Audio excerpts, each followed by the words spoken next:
Hello everyone, welcome to my channel. If you've ever dreamed of creating your own game, then you're in the right place. Today, I'm going to show you how to install the Unity Game Development Engine, your first step into the world of game development. Let's get started.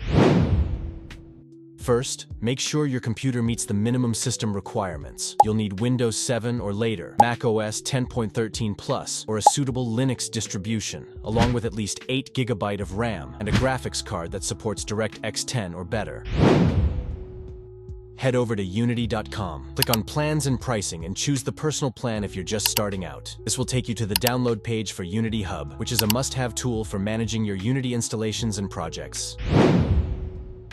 Once the download is complete, open the installer. Follow the on-screen instructions to install Unity Hub on your system. After installation, launch Unity Hub from your desktop or applications folder. You'll need a Unity ID to use Unity, so if you don't have one, now's the time to create it. Click on the Sign In button in Unity Hub, and then Create Unity ID. Fill in your details, verify your email, and log in.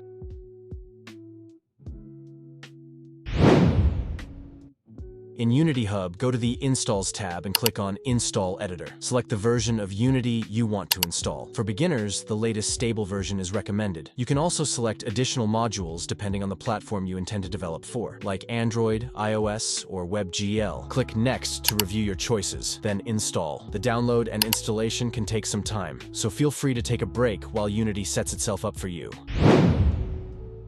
Once Unity is installed, you're ready to start a new project. Go to the Projects tab in Unity Hub, click New, give your project a name, select a template, and then click Create. And just like that, you're ready to begin your game development journey. And there you have it. You've successfully installed Unity and are all set to build your own games. If you found this tutorial helpful, please give us a thumbs up, subscribe for more Unity tutorials, and don't forget to hit that bell icon to get notified about our latest videos. Happy developing!